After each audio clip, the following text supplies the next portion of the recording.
Hi guys! Annyeong. Welcome back to our channel Dream of Soul. It's your girl Destiny. Wonder. It is Anime Monday, guys. Woo-hoo. So yeah, we missed last week because it was a busy weekend last weekend. So we apologize for that. But yeah, we back with two new. Actually, not really new. Not new. Well, actually, I'm not sure about that one, but No, not well, really. Not that before new. we start, my little one is playing with his little play laptop thingy. So if you hear a bunch of noise in the background, we apologize. But I asked him to turn it down. But so ask my 1.5-year-old to turn anything down. But yeah, so I'm sorry for the distraction in the background.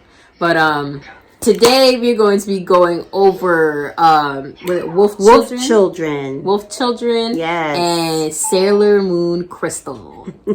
Yeah, we're taking it. Major throwback with Sailor Moon, no doubt.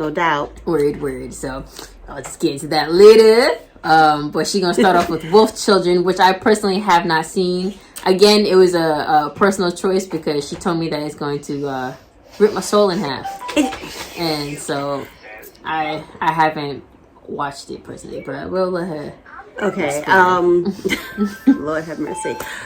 Wolf Children. Yes, it's by the writer Mamoru Hosoda, and basically, Wolf Children is about Well, first we should specify this is a movie, not a That's series. right. My apologies. Yeah. Wolf Children is a movie. Yeah. It's not a series. But it's an amazing movie. I think it's an amazing watch. I think it's worth your time. If I had to characterize Wolf Children, I would say it's a drama. It's definitely a drama. It's emotional, but yet there's some funny and very sweet parts as well. So jumping right on in, the main character is Hana. Hana is this young, sweet girl. Humble beginnings, we'll say. She got a scholarship to attend university, and one day while in class, she happens to notice this guy, never saw him before. But at the same time, just by noticing him in the classroom, she was intrigued by him because he was very diligent in taking notes. She also noticed that he didn't have a textbook, but yet very diligent in taking his notes. Oh, so one day a guy showed up to her in her classroom, yes. Oh, okay. She just noticed this guy who she's never seen before, and so he happened to just at the end of the class. Apparently, you have to fill out these slips and give it to the professor so he knows you attended the class, or you'd be marked absent or something like that. She knows that he left out the back way. And she looked at her slip and she realized that he didn't turn one in. So she decided to chase him. I don't know. I guess she's in university right now. Yes. Okay. She's in university right now. And she follows him out. She runs after him. And she notices him going down the back stairs. She said, wait, you didn't fill out a slip. I'll go get one for you if you need it. And he was like, no, that's okay. I mean, I'd be back anyway. So, and I don't even attend this school. So whatever.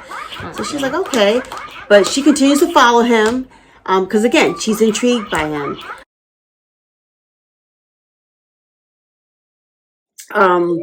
Hannah runs to their location. They always met outside this cafe. He wasn't there.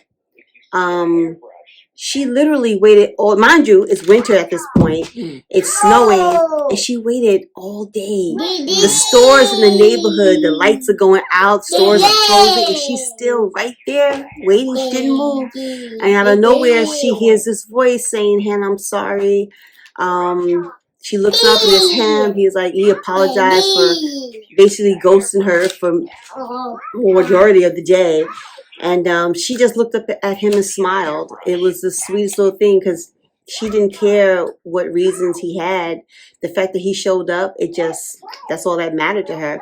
So he finally takes her for a long walk, and he basically explains to her why he did what he did.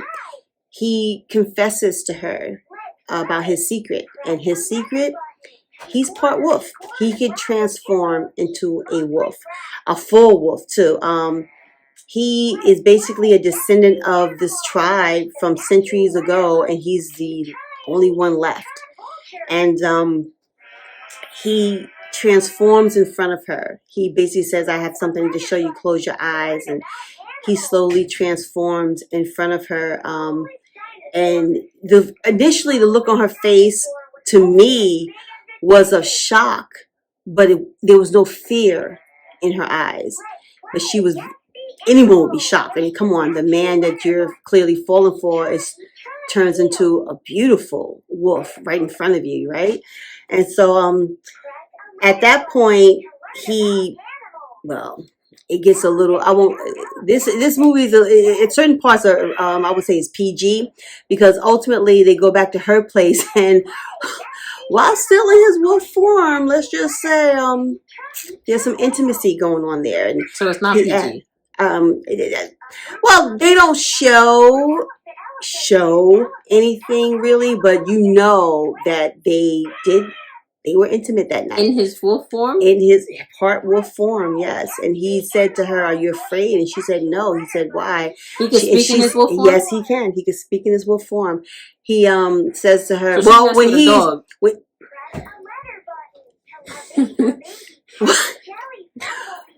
He's in his wolfman form.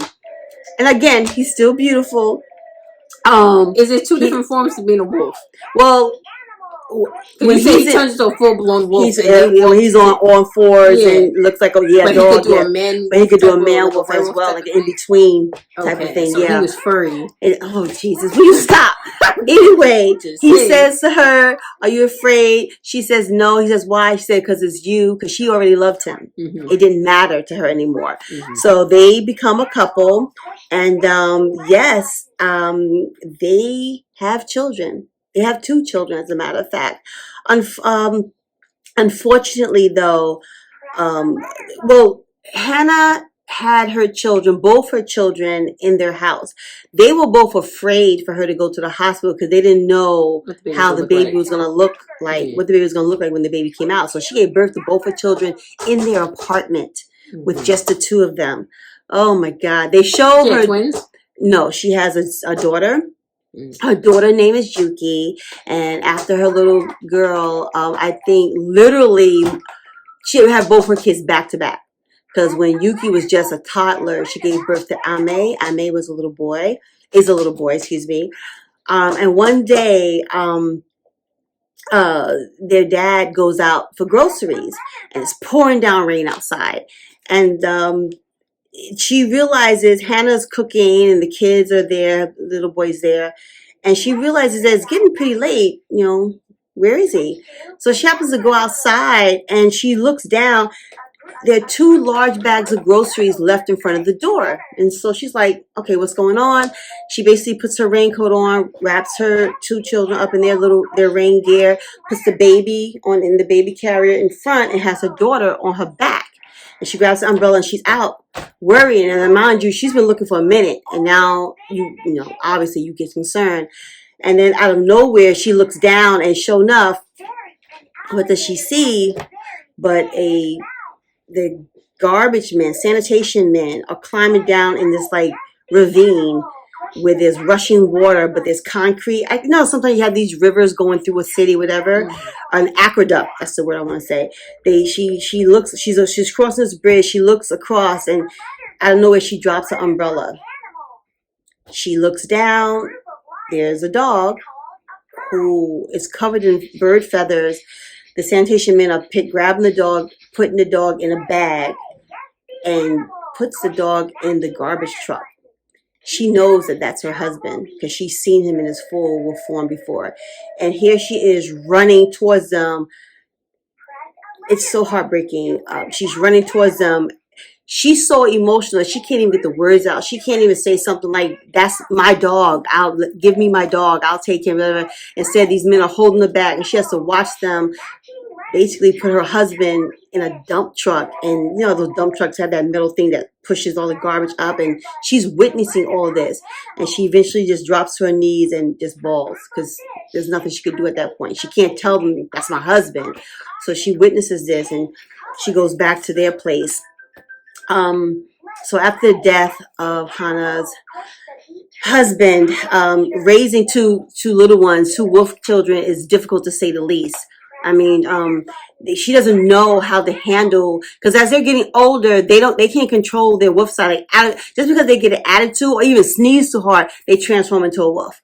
So ultimately, it just gets to a point where she's like, you know what, I gotta get out of here because people are gonna start questioning. So she takes Yuki and Ame. She moves to the country. I mean, deep in the country, near the mountains and everything. Neighbors aren't for miles. Eventually, the kids learn how to control their animal side.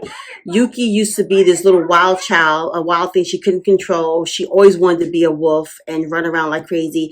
Ame was a little sickly little boy. He never wanted to be a wolf. He didn't accept his wolf side. He just wanted to be left alone. No. Ultimately, Yuki takes hold. She wants to go to school. One day she said, Mommy, I want to go to school. She throws a tantrum. Her mother sends her to school. She gets so used to being with other children that she doesn't want anyone to know about wolf side. She becomes more human. Whereas Ame, he embraces his wolf side.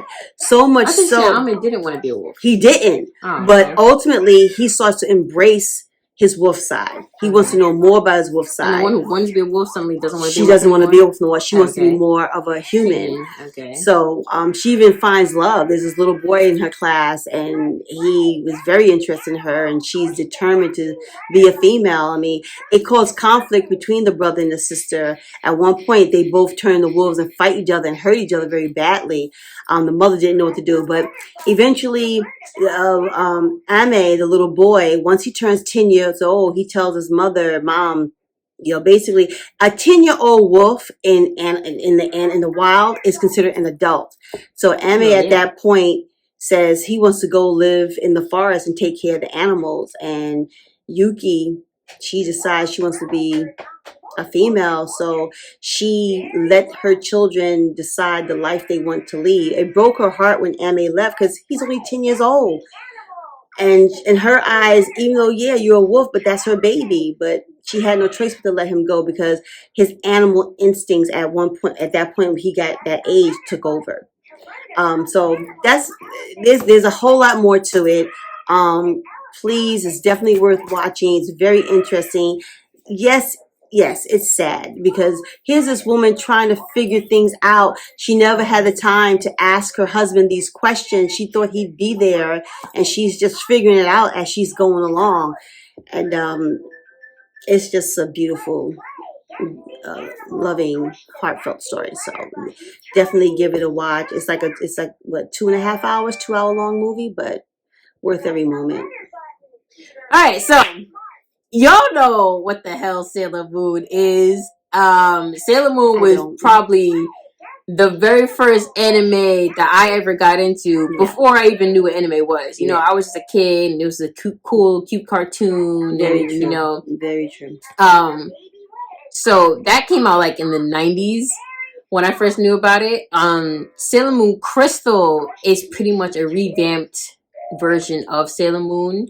You know how like before we told you how Fruits Basket, they revamped it and they just gave it like a cleaner look, a newer, fresher look, but the storyline is still the same. Well, it's pretty much the same thing for Sailor Moon Crystal. They gave it a fresher look. You know, it doesn't look so 90s anymore. It definitely looks more 21st century.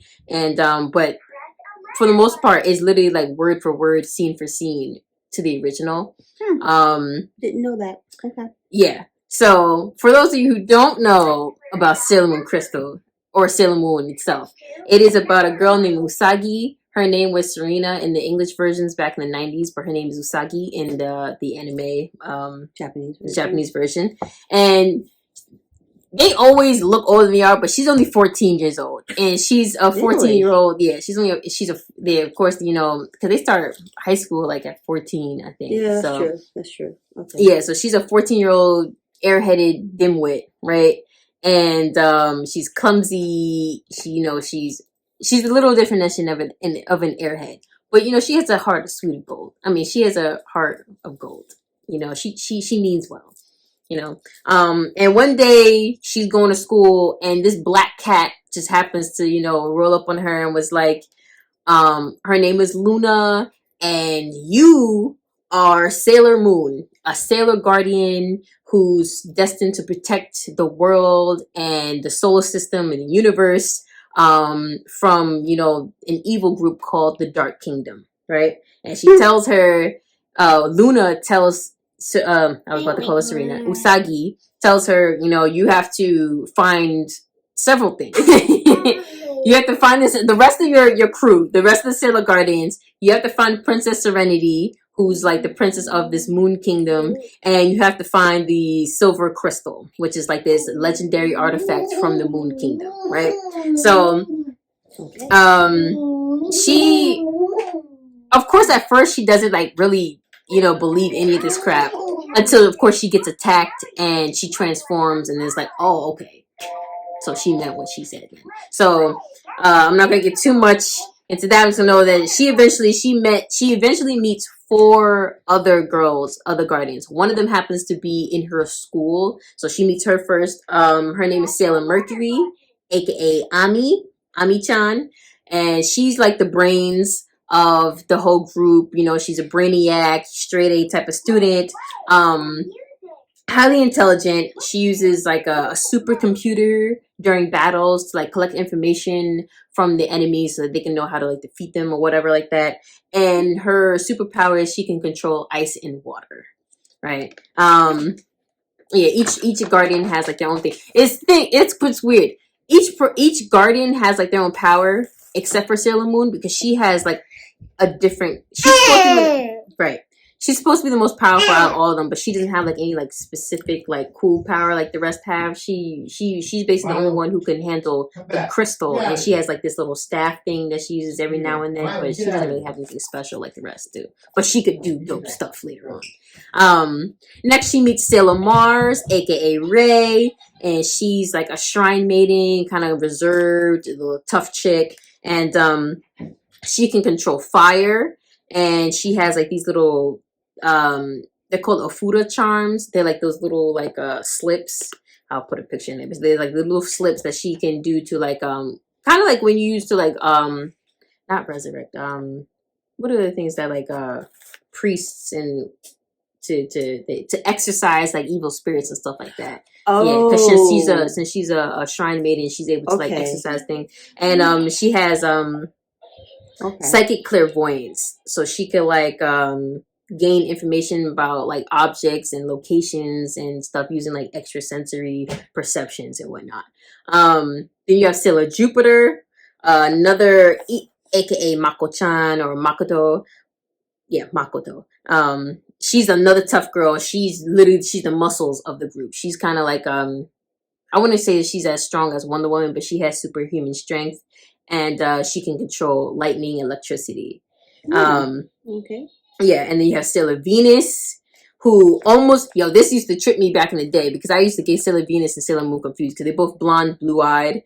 But Sailor Venus is the thing about Sailor V, and it may be more in the manga, they go more into it, but in the anime they don't really like explain too much. But Sailor V was the very first one to gain her powers or to discover who she was.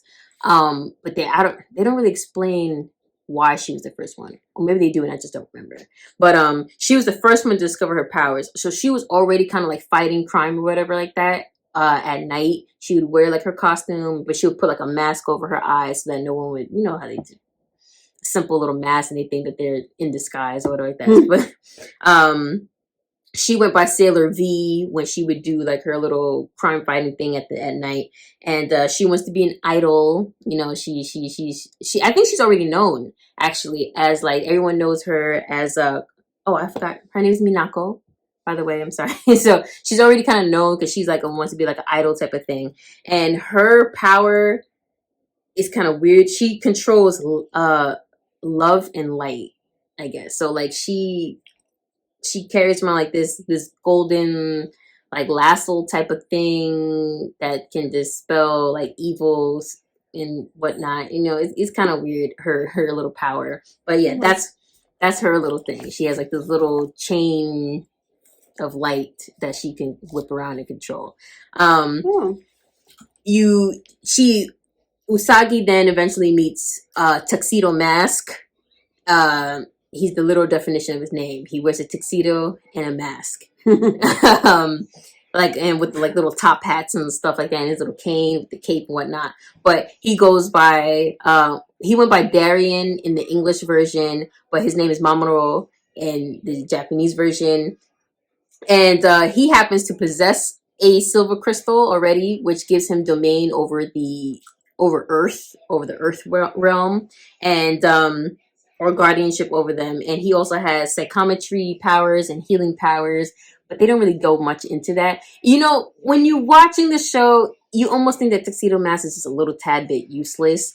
In the mangas, though, I heard that he is more useful, especially like his healing powers and whatnot, but not so much in the anime. And of course, he becomes the love interest of Usagi.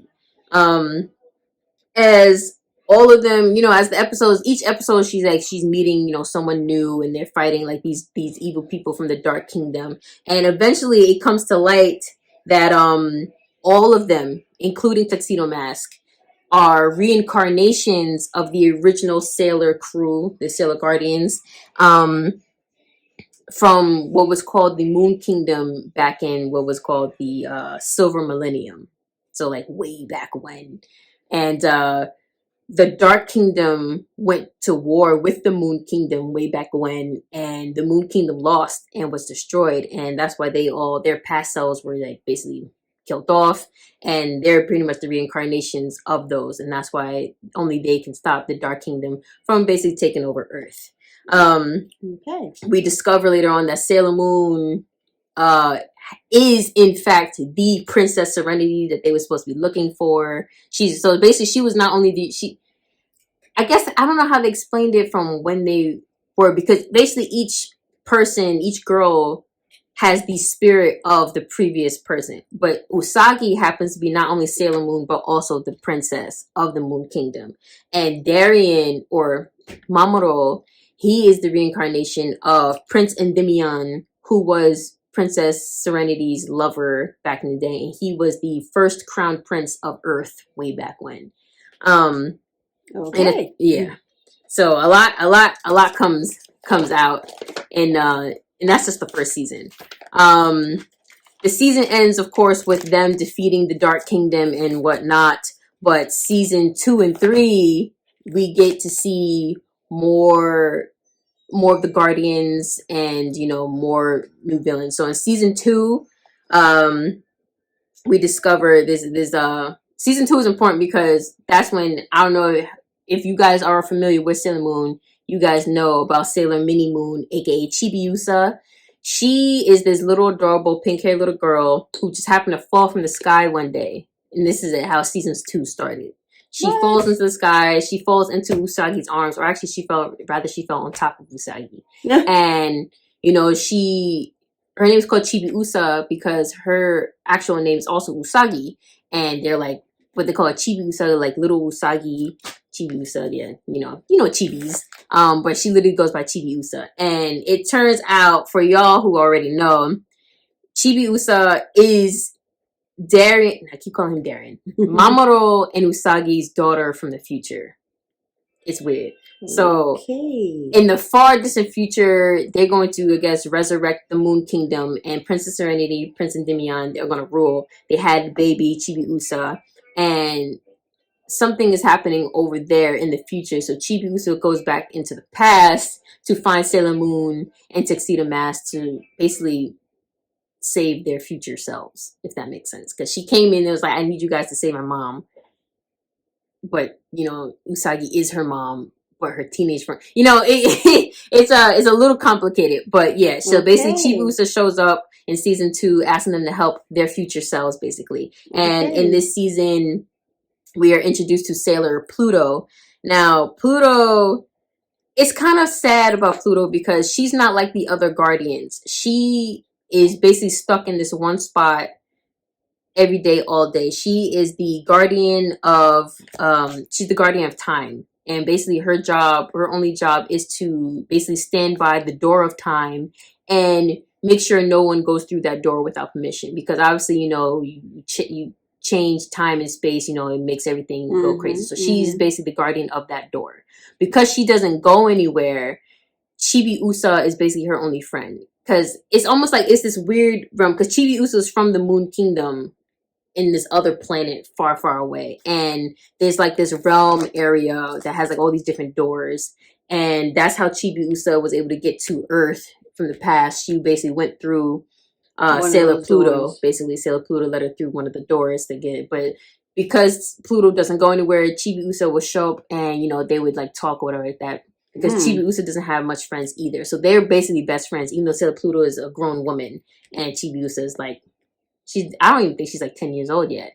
But you never know with these anime.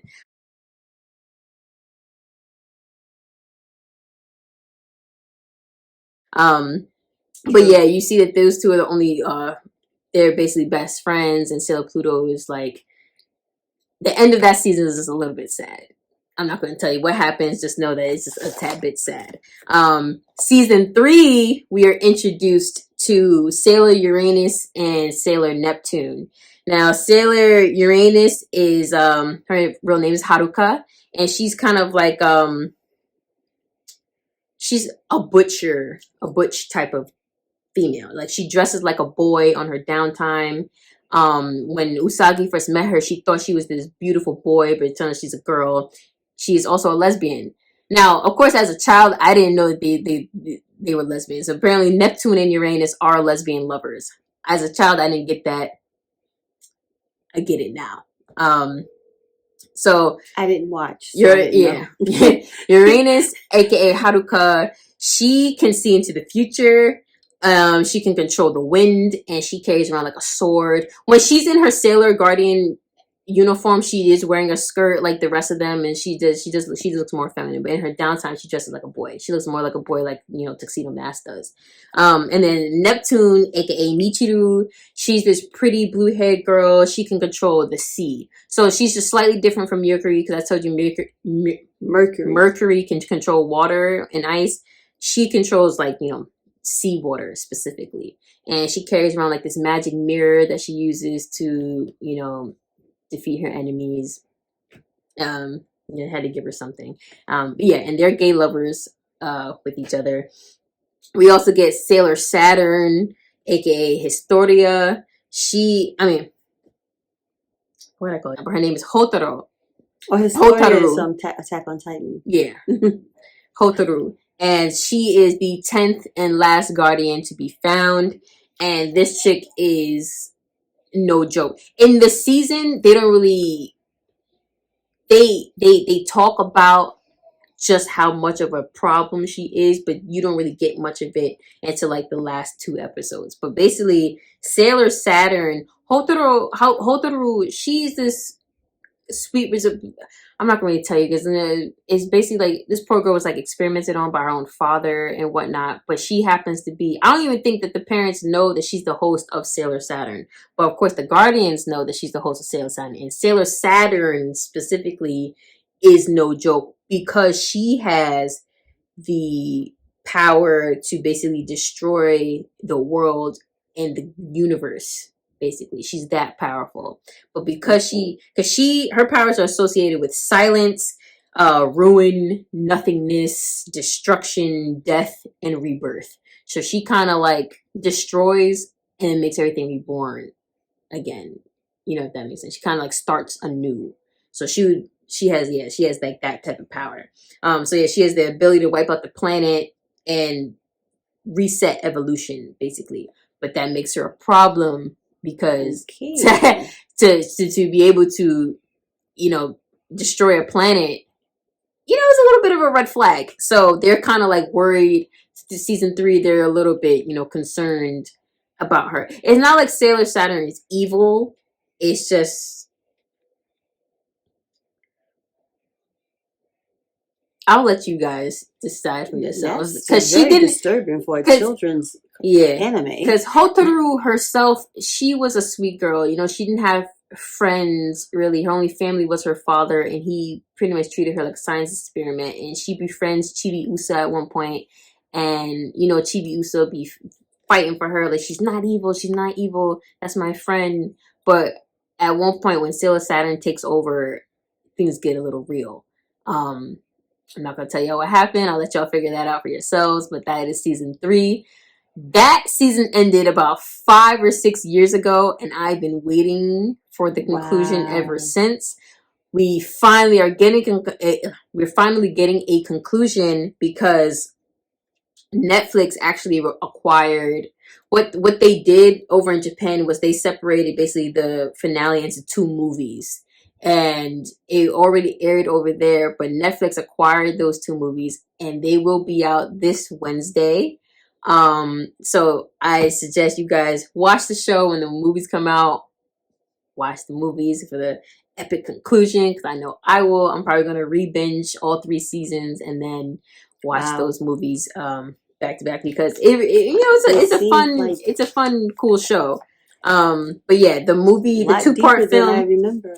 Oh yeah, it's deep. I mean, I remember you watching it as when you was a child, but it never seemed that deep to me before. Yeah, it just seemed like a cute, fun-loving. Yeah. Thing. But I mean, not really though, because I remember there being like a deeper storyline. But as a kid, you're not really. But when I'm thinking back on it, there was a lot of like personal, like lover quarrels, and there was people dying, and excuse me. There's a bit of heartache in Sailor Moon, and I remember that heartache, but again, as a kid, you're not really thinking about it like that. But the movies are called Pretty Guardians, Sailor Moon Eternal, the movie, and those both are coming out. I think they're dropping both of them on the same day on June 3rd, which I think is Wednesday, or is that Thursday? Wednesday. That's Thursday. No, Thursday. Sorry, so this Thursday they're gonna be dropping the movie. So binge this series, watch the movies with me. It's gonna be good. Wow. It's gonna be, because Sailor Moon is a classic. I mean, obviously you see people dress up as these girls every single year. Every Comic-Con, there's a group. Yeah. As all of them. Sailor Moon is definitely one of like the great classics. It's legendary, really. So you should definitely watch it if you haven't already. If you've seen the originals and haven't seen Crystal, definitely watch it. Because they definitely look, cleaner and cuter. Yeah, it's a good time. It's really a good time. It's a good series, and I promise y'all not gonna. I'm a bit floored right now. Yeah, y'all won't be disappointed. Classic. Based on everything she said, I would not have allowed her to watch such a series. Yeah, no idea. Yeah, it is a lot deeper than it seems at first, but it's a great show. It's a great show. Definitely watch it. Okay. It's classic. Yeah, how can you not? I mean, obviously, it's not just my opinion. Sailor Moon is popular as hell. There's a reason for it. So definitely, Sailor Moon is definitely, definitely, especially the music. Yeah, I remember the music. Yeah, it just has a great OST, and hands down, good classic. You won't go wrong with that. Yep. So I hope you guys enjoyed this Anime Monday. Hope you guys watch these shows, or the movie, movies Children, and shows. Beautiful, amazing, heartwarming. Has its moments, but you get past that. Right. So great shows, great movie. You won't be disappointed. Yep. So we will leave you with that. Hope you guys have a great Memorial Day. And we'll hit you back next week with another Anime Monday. Bye guys. Bye.